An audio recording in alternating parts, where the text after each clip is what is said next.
गिरफ्तारी की खबर सुनते ही उसी वक्त अपनी जीप में सवार चंद्रशेखर, मोहन धारिया और कृष्णकांत पहुंचे।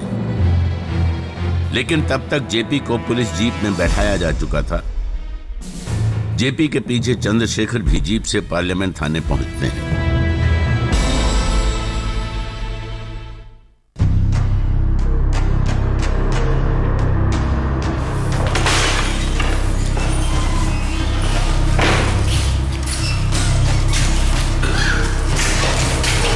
आइए बैठिए।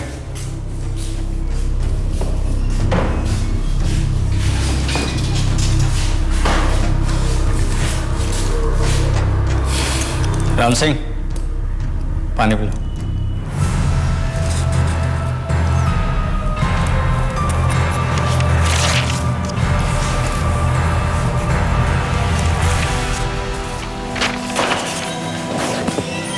बाबूजी, पुलिस की एक टीम आपके भी घर गई थी आपको गिरफ्तार करने। हम यहीं खड़े हैं आपके सामने, हमें यहीं गिरफ्तार किया जाए।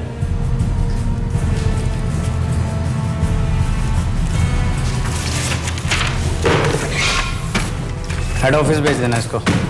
राम सिंह, आइए सर। कहां ले जा रहे हैं बाबूजी को? आइए।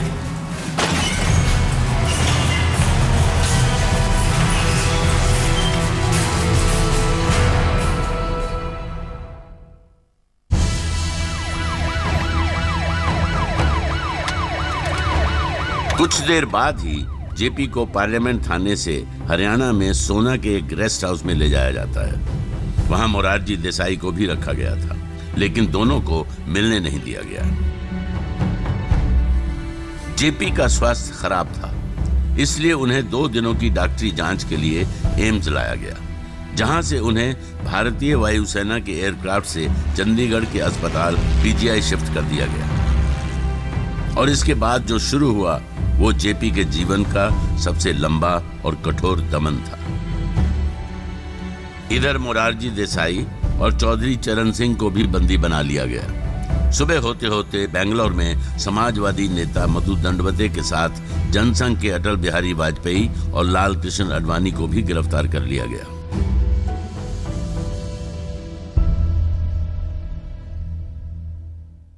Prakash ji has been arrested, Morarji bhai has been arrested, and then we consulted Vajpayee ji and myself, and we decided to await the police arrival and to leave. So they came at about 7:30 or so and picked us up. Socialist party के summer गुहा, मधु लिमे, लोकदल के Rajnarayan, CPI के ज्योति Basu, DMK के मुरासोली मारन भी गिरफ्तार कर लिए गए। यहां तक कि कांग्रेस के नेता चंद्रशेखर और मोहनलाल धारिया को भी बंदी बना लिया गया। नानाजी देशमुख, सुब्रमण्यम स्वामी, जॉर्ज फर्नांडीज, कपूरी ठाकुर जैसे नेता भूमिगत हो गए। उत्तर प्रदेश में राम मनोहर लोहिया की विचारधारा का झंडा बुलंद किए हुए मुलायम सिंह यादव भी गिरफ्तार कर लिए गए। मुझे फरार घोषित किया और रोज रात को 1 बजे 2 बजे उठाना, घर का छानबीन करना, कोई मिलने के लिए आ जाते हैं तो उनके घर में रेड करना, यानी एक उनकी अकेलापन पैदा करने में यानी वो एक मानसिक यातना है, उसको मैं कहूँगा मानसिक यातना, एक मेंटल टॉर्चर उन्होंने हमारे परिवार पे की। तो ये सारे लोगों पर कुछ कसर नहीं छोड़ा था।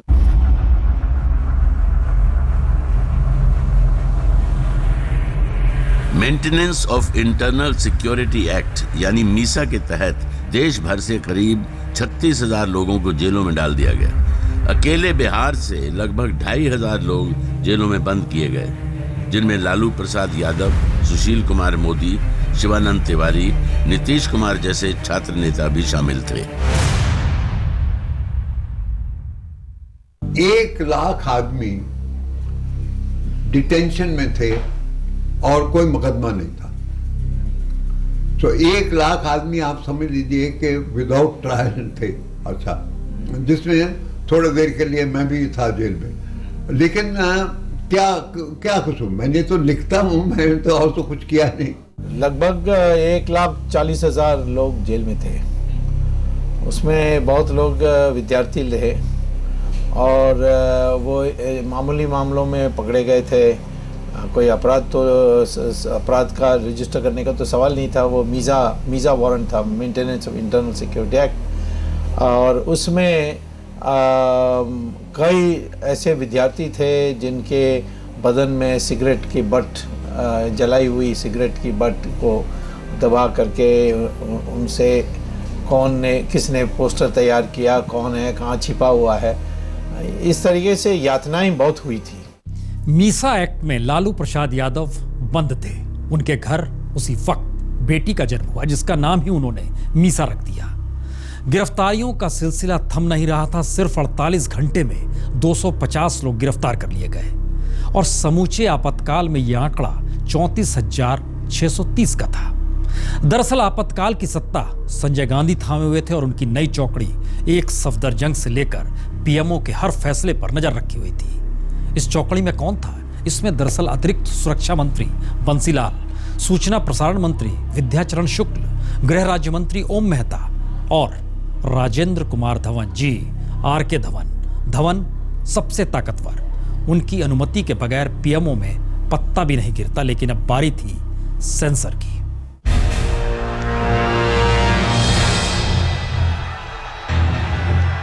इमरजेंसी लगी तो संजय गांधी ने सूचना प्रसारण मंत्री इंद्र कुमार गुजराल को काम करने के कायदे समझाए।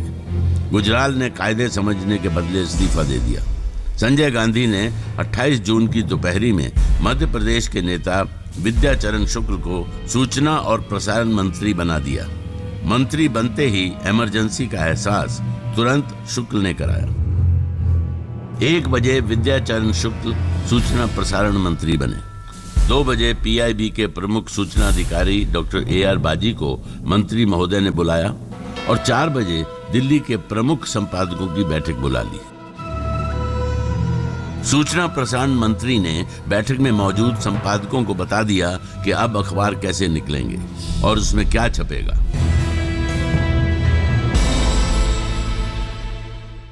वीसी शुक्ला ने मैं था जब एक्सप्रेस में, तो वीसी शुक्ला मेरा दोस्त था बहुत। सब ये लोग अपनी उम्र के ही थे। तो उसने मुझे बुलाया। उस वक्त तो इंफॉर्मेशन मिनिस्टर था। तो कहने लगा, भाई तुम जो लिख रहे हो वो तो ठीक नहीं है। आप सोच रहे होंगे बैठक में कौन कौन से संपादक होंगे, तो जनाब सुनिए। इंडियन एक्सप्रेस के मुलगांवकर, हिंदुस्तान टाइम्स के George Verghese, Times of India के गिरिलाल जैन, स्टेट्समैन के निहाल सिंह और पैट्रियट के विश्वनाथ इस बैठक में मौजूद थे। नेशनल हेराल्ड के चलपति राव इस बैठक में नहीं थे। और इसके बाद समाचार पत्रों के दफ्तर में 3 दिन बाद बिजली लौटी। लेकिन मंत्री महोदय ने अखबारों के हाथ पांव काट दिए थे और यह बैठक ना भूलने वाली बैठकों में शुमार हो गई।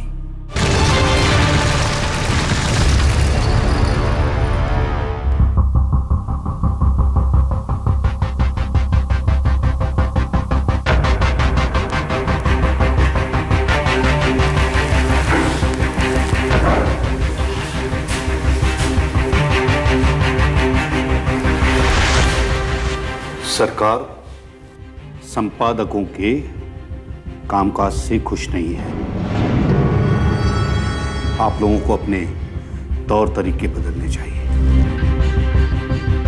3 दिन से बिजली नहीं था, इसलिए थोड़ा मुश्किल हुआ। सरकार ने नहीं काटी थी बिजली। नए कायदों में क्या लिखे हैं? संपादकीय खाली तो नहीं छोड़े जा सकते। आपातकालीन स्थिति को लेकर आपके अलग अलग मत हो सकते हैं, लेकिन सरकार को आपातकाल लागू कराना है। और हां, संपादकीय खाली ना छोड़े जाए और उनमें टैगोर या नेहरू के वक्तव्यों को छापकर बचने की कोशिश न की जाए। ऐसी तानाशाही को स्वीकार करना हमारे लिए मुश्किल है। हम देखेंगे कि आपके अखबार के साथ किस तरह का बर्ताव किया जाए। ऐसे प्रतिबंध तो अंग्रेजी शासन में भी नहीं लगाए गए थे। ये राष्ट्रीय आपातकाल है।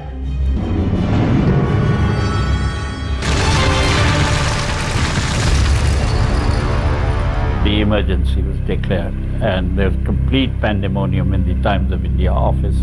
People didn't know what to do. We were not used to censorship of the press. And this has been, we were given notices that nothing was to publish unless it had been cleared by the censor. When I discussed it with great length and she wouldn't agree with me at all, she said there can be no emergency, no press freedom with emergency.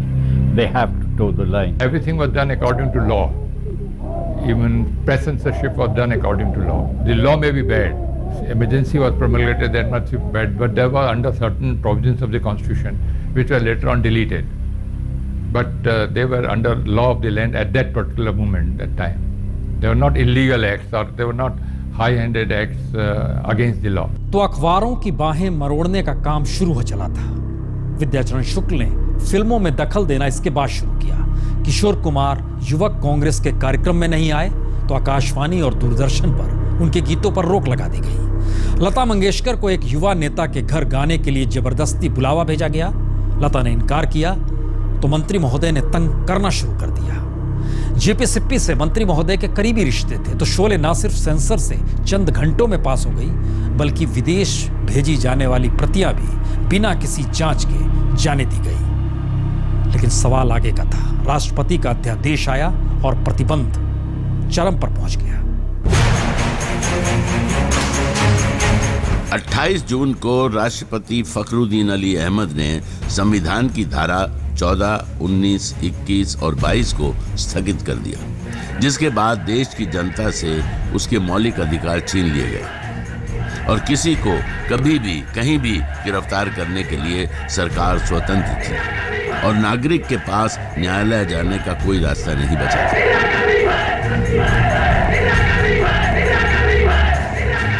जो हम लोगों को information मिली थी उसमें सिद्धार्थ शंकर की बहुत बड़ी भूमिका थी।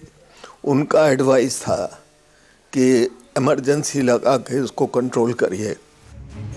लोकसभा का कार्यकाल 5 से बढ़ाकर 6 साल कर दिया गया और 8 सितंबर को एक अध्यादेश जारी करके अखबारों और पत्रिकाओं को संसद, प्रशासन या सरकार की कार्रवाई को प्रकाशित करने के अधिकार से वंचित कर दिया गया और संविधान में संशोधन करके ये स्थिति पैदा की गई कि सुप्रीम कोर्ट का फैसला इंदिरा गांधी के पक्ष में हो और हुआ भी यही।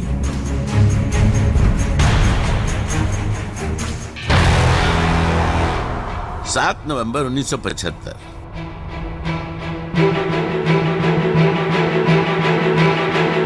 सुप्रीम कोर्ट के फैसले में इंदिरा गांधी की चुनाव प्रणाली को वैध करार दे दिया गया। संजय गांधी के नेतृत्व में कांग्रेसी समर्थकों का एक बड़ा वर्ग पूरी निरंकुशता से उन आवाजों को कुचलने का काम कर रहा था जो कभी इंदिरा के खिलाफ उठी थी। जेलों में बंद लोगों को बर्बरता की आखिरी सीमा तक प्रताड़ित किया जा रहा था। जॉर्ज फर्नांडिस अभी फरार थे, लेकिन उनके भाई लॉरेंस को पीट कर मौत के मुहाने पर ला दिया गया था। साहित्यकार फणीश्वर नाथ रेणु को भयंकर रूप से बीमार होने के बावजूद जेल में ठूंस दिया गया, जिनकी जेल से निकलने के 2.5 महीने बाद ही मौत हो गई। यहाँ तक कि जॉर्ज की करीबी रही फिल्म अभिनेत्री स्नेहलता रेड्डी को भी जेल में डालकर इतनी बुरी तरह से प्रताड़ित किया गया कि जेल से निकलने के कुछ दिनों बाद उनकी भी मौत हो गई।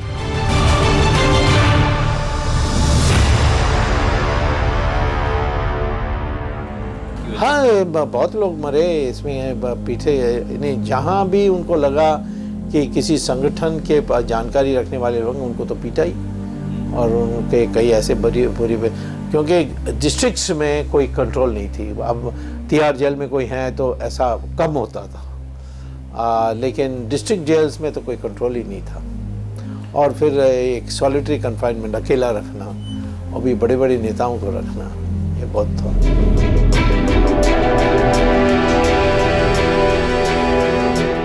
यही वो दौर था जब पूरे देश में नसबंदी और बुलडोजर अभियान शुरू किया गया। इस अभियान की कमान भी संजय गांधी के हाथों में थी। दिल्ली के जामा मस्जिद इलाके में गरीब बस्तियों पर 1 घंटे से भी कम समय के नोटिस पर बुलडोजर चला दिया गया। क्या बच्चे, क्या बूढ़े, क्या नौजवान, सबको पकड़ पकड़ कर उनकी जबरन नसबंदी की जाने लगी। विरोध में उठने वाली आवाज पुलिस कार्रवाई के नीचे दबा दी जाती थी। उस वक्त यूथ कांग्रेस की अध्यक्ष अंबिका सोनी भी संजय गांधी के साथ अहम फैसलों में शामिल होती थी। संजय गांधी जो कि एक एक्स्ट्रा कॉन्स्टिट्यूशनल अथॉरिटी थी, उसने कहा कि नहीं, ये अब कोई ज़्यादा औलाद नहीं कर सकता, तो उसके लिए सारा काम पुलिस को दिया गया। तो पुलिस बेडरूम में भी जाके देखती थी कि भाई कौन से लोग कहाँ हैं। तो उस नसबंदी से ये हुआ कि 60-70 साल के लोगों का भी हुआ और 14 साल से नीचे का भी हुआ, तो इसलिए उसकी बदनामी हो गई बहुत। अब संजय गांधी ने एक पुरस्कार अनाउंस कर दी, प्राइज, कि जो 200 लोगों का नसबंदी कराएगा, जो ऑफिसर, उसको हम एक, उन दिनों में तो एक ही गाड़ी होती थी, वो एम्बेसडर गाड़ी, वो भी मिलना बहुत मुश्किल था। तो अनाउंस करता था एक मुफ्त में हम प्राइज दे देंगे एक गाड़ी। तो हर कलेक्टर मोहल्ला में और गरीब मोहल्ला में ट्रक भेजते थे, और वो बुढ़े लोगों को भी, बच्चों को भी ट्रक में भर के लाकर उनकी नसबंदी जरूरी कराते थे। और इसमें जिन लोगों की शादी होने वाली थी 2 दिन के बाद, उनका भी उन्होंने करा दिया।